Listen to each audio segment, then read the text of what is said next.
ക്യാൻസറിനെതിരെ പുതിയൊരു പ്രതീക്ഷ നൽകുന്ന ഒരു വാർത്ത കുറച്ചു ദിവസം മുമ്പ് വന്നായിരുന്നു. Russia has announced a major breakthrough in cancer treatment. A vaccine called Enteromix Enteromix has successfully passed pre-clinical trials. 100% ഫലപ്രാപ്തി നേടിയെന്നാണ് റഷ്യ അവകാശപ്പെടുന്നത്. പ്രീ ക്ലിനിക്കൽ പരീക്ഷണം 100% വിജയം എന്നാണ് റഷ്യയുടെ അവകാശവാദം. അപ്പോൾ അത് പറഞ്ഞിരിക്കുന്നത് റഷ്യയുടെ ഒരു പുതിയ വാക്സിൻ ക്യാൻസറിനെ തുടച്ചു മാറ്റുമെന്നുള്ള രീതിയിലാണ് അത് വാർത്ത വന്നത്. ഓരോ വർഷവും 1,90,00,000 ആളുകളാണ് നമ്മൾ ക്യാൻസർ കാരണം മരണപ്പെടുന്നത്. റേഡിയേഷൻ, ശസ്ത്രക്രിയ, കീമോതെറാപ്പിയൊക്കെ വന്നിട്ട് ക്യാൻസർ വന്നു കഴിഞ്ഞാൽ വേദനയും ആ മരുന്നിൻ്റെ പാർശ്വഫലങ്ങളും പിന്നെ സാമ്പത്തികമായ പലതരത്തിലുള്ള ബുദ്ധിമുട്ടും ശാരീരികമായിട്ടുള്ള പല ബുദ്ധിമുട്ടുകളും ഇവർക്ക് വരാറുണ്ട്. അപ്പോൾ അതുകൊണ്ട് തന്നെ ഒരു മഹത്തായ ഒരു വാർത്തയാണ് നമുക്കിപ്പോൾ കിട്ടിയിരിക്കുന്നത്. റഷ്യയുടെ എൻഡ്രോമിക്സ് എന്നുള്ളൊരു വാക്സിൻ സ്വന്തം പ്രതിരോധശക്തി, നമ്മുടെ സ്വന്തം പ്രതിരോധശക്തിയെ തന്നെ ആയുധമാക്കി മാറ്റി ഏകദേശം 100% കാര്യക്ഷമതയും ഗുരുതരമായിട്ടുള്ള പാർശ്വഫലങ്ങളും ഇല്ലാതെ ഒരു മരുന്ന് കണ്ടെത്തി എന്നുള്ള രീതിയിലാണ് ഇപ്പോൾ ഒരു വാർത്ത വന്നിരിക്കുന്നത്. ഇപ്പോൾ ചരിത്രം തന്നെ മാറാവുന്ന ഒരു വലിയൊരു കണ്ടുപിടുത്തം തന്നെയാണ്. ഇപ്പോൾ എന്താണ് എൻഡ്രോമിക്സ് എന്ന് പറഞ്ഞ ഒരു വാക്സിൻ? ഇതൊരു mRNA വാക്സിനാണ്. എൻഡ്രോമിക്സ് റഷ്യയിലെ നാഷണൽ മെഡിക്കൽ റിസർച്ച് റേഡിയോളജിക്കൽ സെൻറ്ററും അതുപോലെ തന്നെ എങ്കൽ ഹാർട്ട് എന്ന് പറഞ്ഞ ഇൻസ്റ്റിറ്റ്യൂട്ട് ഓഫ് മോളിക്കുലാർ ബയോളജി, ഇവർ 2 ഇൻസ്റ്റിറ്റ്യൂട്ടോടെ ചേർന്നിട്ടാണ് ഇത് വികസിപ്പിച്ചിരിക്കുന്നത്. അതൊരു mRNA വാക്സിൻ ടെക്നോളജി തന്നെയാണ്. mRNA വാക്സിൻ എന്താണെന്ന് ഞാൻ പണ്ട് പറഞ്ഞിട്ടുള്ളതാണ്. COVID-19 സമയത്തും അങ്ങനെ ഒരു വാക്സിൻ ഉണ്ടാക്കിയാണ്. അപ്പോൾ ഫൈസറും മോഡേണയൊക്കെ അത്തരത്തിലുള്ള വാക്സിനാണ്. അപ്പോൾ എന്താണിത് എന്ന് പറഞ്ഞു കഴിഞ്ഞാൽ നമ്മുടെ ആ ലക്ഷ്യം കണ്ടെത്തിയിട്ട് അതിനെ നമ്മുടെ പ്രതിരോധശക്തിയെ കൊണ്ട് തന്നെ കറക്റ്റ് ചെയ്യുന്ന ഒരു മാർഗ്ഗമാണ് mRNA ടെക്നോളജി എന്ന് പറയുന്നത്. നമ്മുടെ പ്രതിരോധശക്തിയെ പരിശീലിപ്പിക്കുകയാണ്, അതിനെ ഡിക്റ്ററ്റ് ചെയ്ത് ട്രീറ്റ് ചെയ്യാനായിട്ട്. അപ്പോൾ അതുകൊണ്ട് തന്നെ കുറച്ചുകൂടെ എഫക്റ്റീവാണ്.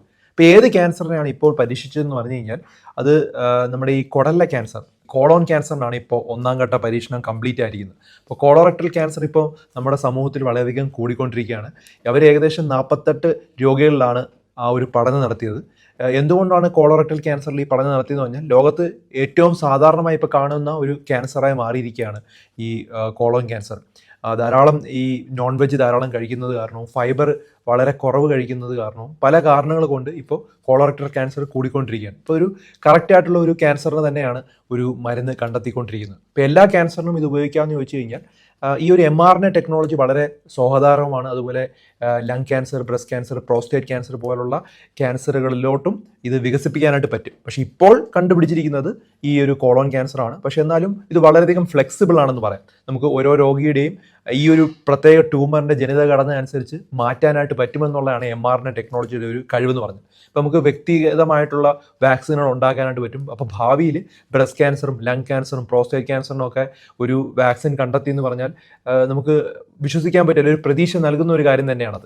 അടുത്തൊരു ചോദ്യം എന്ന് പറഞ്ഞാൽ ഇത് എത്രമാത്രം ഫലപ്രദമാണെന്നുള്ളതാണ്. ഇപ്പോൾ നമുക്ക് 1ാം ഘട്ടം പഠനമാണ് നടന്നത്. അതിൻ്റെ അകത്ത് 100% ട്യൂമർ ചെറുതാവുന്നതെന്നുള്ളൊരു പഠനം വന്നിട്ടുണ്ട്. 48 പേരിലും ട്യൂമർ ചെറുതായിട്ടുണ്ട്. ഇത് ആദ്യഘട്ട പഠനത്തിന് ഒരു വളരെ അത്ഭുതകരമായിട്ടുള്ളൊരു വിജയമാണെന്ന് പറയാം. പക്ഷേ റഷ്യൻ അധികൃതർ പറയുന്നത് ഇത് 100% എഫക്റ്റീവാണ്, പോസിറ്റീവ് റിസൾട്ട് നൽകുന്നുണ്ട്, ഗുരുതരമായിട്ടുള്ള പാർശ്വഫലങ്ങളൊന്നും ഉണ്ടാവുന്നില്ല, ചെറിയ തലവേദനയും അതുപോലെ ക്ഷീണവും മാത്രമേ ഈ മരുന്ന് ഉപയോഗിച്ച ആളുകളിൽ കണ്ടെത്തി എന്നുള്ളതാണ് പറയുന്നത്.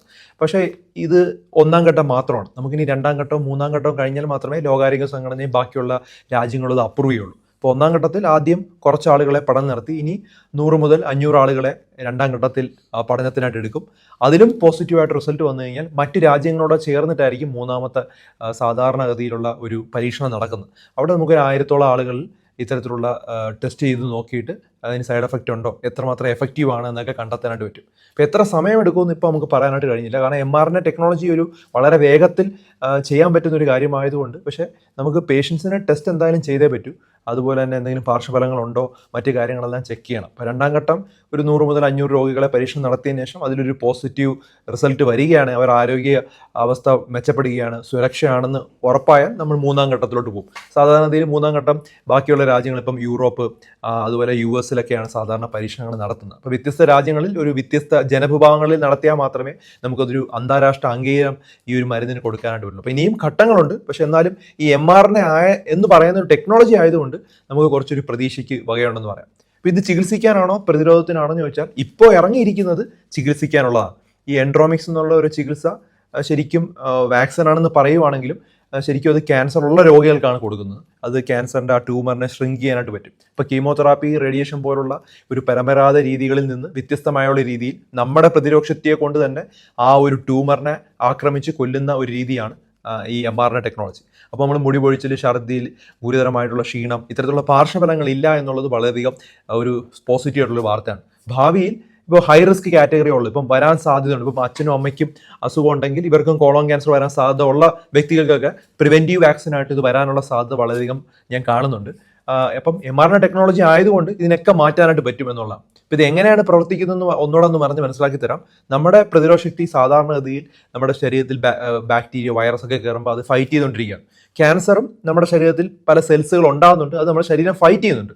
ചില സമയത്ത് ചില സെല്ലുകൾ അമിതമായി വിഘടിപ്പിക്കുമ്പോൾ നമുക്ക് ശരീരത്തിനൊന്നും ചെയ്യാൻ പറ്റാതെ അവിടെ തന്നെ മിണ്ടാതിരിക്കും. അപ്പോൾ നമുക്ക് ക്യാൻസറായിട്ട് വരാം. അപ്പോൾ നമ്മുടെ ഈ ഒരു ഇഞ്ചക്ഷൻ കൊടുത്ത് നമ്മുടെ പ്രതിരോധശക്തിയെ കൊണ്ട് തന്നെ ടി സെൽസും ബി സെൽസിനെയും കൊണ്ട് തന്നെ സൈനികരായിട്ട് ആ ക്യാൻസർ സെല്ലിനെ പോയി ആക്രമിച്ച് അതിനെ കീഴ്പ്പെടുത്തുന്ന രീതിയാണ് mRNA ടെക്നോളജി. അപ്പം വളരെ പതുക്കെയാണെങ്കിലും ആ ഒരു ക്യാൻസറിനെ പതുക്കെ ഇല്ലാതാക്കും. അപ്പോൾ ഒരു ലക്ഷ്യം കറക്റ്റായിട്ട് ചെയ്യുന്നത് കൊണ്ട് തന്നെ നമ്മുടെ നോർമൽ സെൽസ് നശിക്കുന്നില്ല. കീമോതെറാപ്പിയിലൊക്കെ നോർമൽ സെൽസ് ധാരാളം നശിക്കുന്ന കാരണം രോഗിക്ക് പലതരത്തിലുള്ള സൈഡ് എഫക്റ്റും, അത് കാരണം പ്രതിരോധശക്തി താഴോട്ട് പോവുകയും പല പ്രശ്നങ്ങളും ഉണ്ടാവും. അപ്പോൾ ഈ പഠനങ്ങളെല്ലാം പോസിറ്റീവാണ്. എയർലി ക്യാൻസറിനാണ് ഇപ്പോൾ പഠനങ്ങൾ നടത്തിയിരിക്കുന്നത്. ലേറ്റസ്റ്റ് ആയിട്ടുള്ള അഡ്വാൻസ്ഡ് ക്യാൻസറിനൊന്നും ഇത് എഫക്റ്റീവ് ആണ് എന്നുള്ള രീതിയിൽ ഇത് വന്നിട്ടില്ല. അപ്പം ശരീരത്തിൽ പല ഭാഗത്തും വ്യാപിച്ചു കഴിഞ്ഞാൽ ഈ ഒരു മരുന്ന് മതിയോ എന്നുള്ള ഒരു കാര്യവും ഇപ്പോൾ പൂർണ്ണമായിട്ടും വ്യക്തതയില്ല. എന്നാലും നമുക്ക് വളരെ പോസിറ്റീവ് ആയിട്ടുള്ളൊരു വാർത്ത തന്നെയാണ് ഈ ഒരു പുതിയ ടെക്നോളജി. ഇപ്പോൾ കുട്ടികളിൽ സുരക്ഷിതമാണോ എന്ന് ധാരാളം വ്യക്തികൾ ചോദിച്ചിട്ടുണ്ട്. കുട്ടികളിൽ ഇപ്പോൾ പഠനം നടത്തിയിട്ടില്ല. ഇപ്പോൾ 48 പേരിലും പഠനം നടത്തിയതിൻ്റെ അകത്ത് അതെല്ലാവരും മുതിർന്ന ആളുകളാണ്. അപ്പോൾ അതുകൊണ്ട് അതും ഇനിയും പഠനങ്ങൾ നടത്തിയതിനു ശേഷമേ പറയാൻ പറ്റുള്ളൂ. കുറച്ച് നാളുകൾക്കകം ഈ ഒരു സാധനം ഡെവലപ്പ് ചെയ്യാനുള്ള സാധ്യത വളരെയധികം ഹൈ ആണ്. സൂക്ഷ്മമായിട്ടുള്ള പരീക്ഷണങ്ങൾ നടത്തിക്കൊണ്ടേയിരിക്കുകയാണ്. ഓരോ ദിവസവും നമുക്ക് പ്രതീക്ഷ നൽകുന്ന വാർത്തകളാണ് വന്നുകൊണ്ടിരിക്കുന്നത്. അപ്പോൾ ഇത് ധാരാളം ആളുകളുടെ അറിവിലേക്ക് ഇത് ഷെയർ ചെയ്ത് കൊടുക്കുക.